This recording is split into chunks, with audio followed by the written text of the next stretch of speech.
Hello friends, या educational चॅनलवर तुमचे स्वागत. स्टडी फन अंतर्गत आज आपण पुढील व्हिडिओ बघणार आहोत. नवीन व्हिडिओ बघण्यासाठी खालील सबस्क्राईब बटनला क्लिक करा व नोटिफिकेशनसाठी बेल आयकॉन प्रेस करा. तर चला बघूया. Laws of motion, standard 9, chapter 1, part 1. Can you tell? Textbook, page number 1. 1. In which of the following examples can you sense motion? How will you explain presence and absence of motion? The flight of a bird. A stationary train. Leaves flying through air. A stone lying on a hill. Answer. We can sense motion in the examples the flight of a bird and leaves flying through air. A body is said to be in motion if it changes its position with respect to its surroundings. Think about it. Textbook, page number 1. 1. You are traveling in a bus. Is the person sitting next to you in motion? Answer. No. But that person is in motion with respect to a person on the road. 2. What do you take into consideration to decide if an object is moving or not? Answer. We take into consideration whether the object changes its position with respect to its surrounding or not. Let us try these.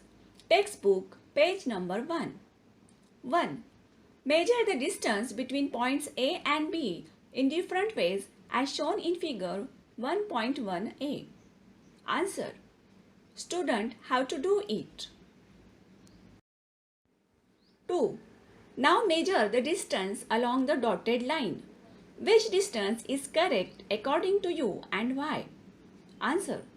The distance measured along the curved path is correct as far as the distance is concerned.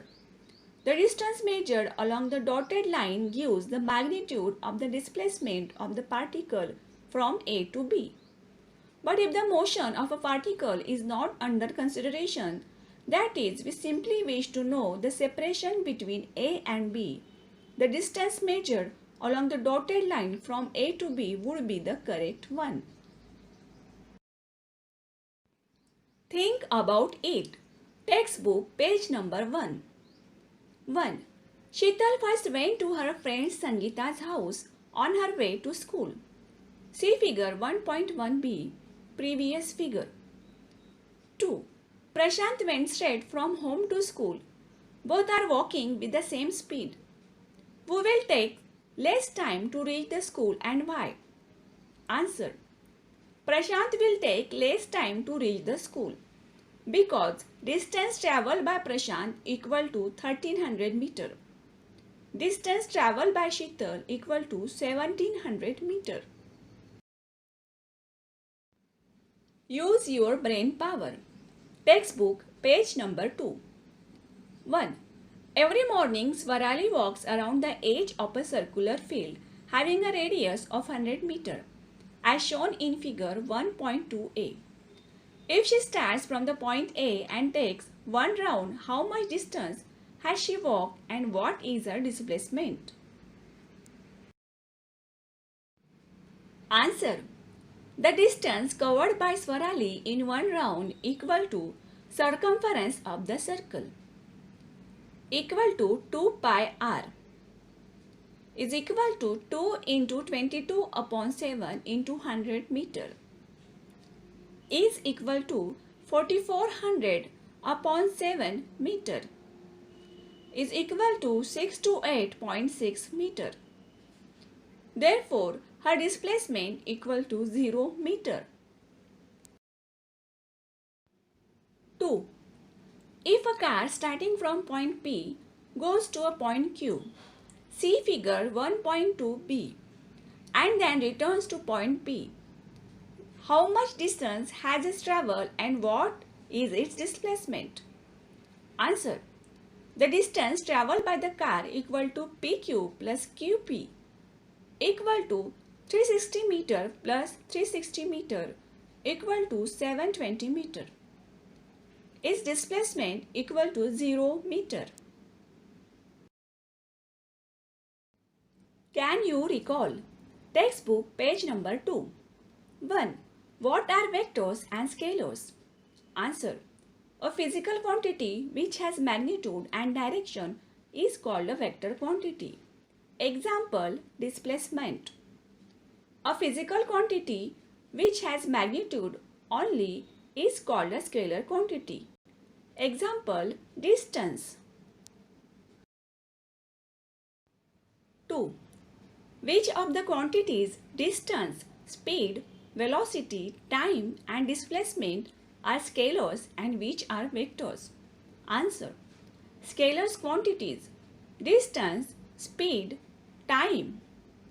Vectors quantities velocity, displacement. Use your brain power. Textbook page number 4. 1.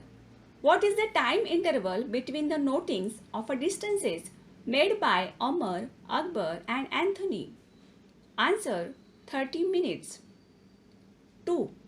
Who has covered equal distance in equal time intervals? Answer. Omar and Anthony. 3. Are all the distances covered by Akbar in the fixed time intervals the same? Answer. No. 4. Considering the distances covered by Amar, Akbar and Anthony in fixed time intervals, what can you say about their speeds? Answer. Amar moves with a uniform speed of 40 km per hour and Anthony moves with a uniform speed of 28 km per hour. Akbar moves with a non-uniform speed. Questions. Textbook page number 5. 1. When an object is at rest in the beginning of its motion, what is its initial velocity? Answer. 0. 2. When an object comes to rest at the end of its motion, what is its final velocity? Answer. 0. Use your brain power. Textbook page number 6. In the distance time graph above, what does the slope of the straight line indicate? Answer. An object in uniform motion covers equal distances in equal time intervals. Thus, the graph between distance and time is a straight line. The slope of the straight line gives the speed of the car. It is V equal to S upon T equal to 1.5 meter per second. What difference do you see in a distance time graphs for uniform and non-uniform motion? Answer. For uniform motion, distance covered is proportional to time. For non-uniform motion, it is not so. Non-uniform motion is an accelerated motion. Research. Find out more examples of circular motion in day-to-day life. Answer. The motion of the earth around the sun. The motion of the moon around the earth. Use your brain power. Textbook page number 14. Why is there a thick bed of sand for a high jumper to fall on after he jumps? Answer. As the sand is loose, it slides when athletes fall on it. This increases the time taken by an athlete. Therefore, there is decrease in the rate of change of momentum and hence the force on the athlete. This reduces the risk of injury.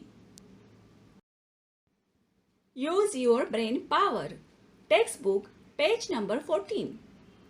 1. While hitting a ball with a bat, the speed of the bat decreases. 2.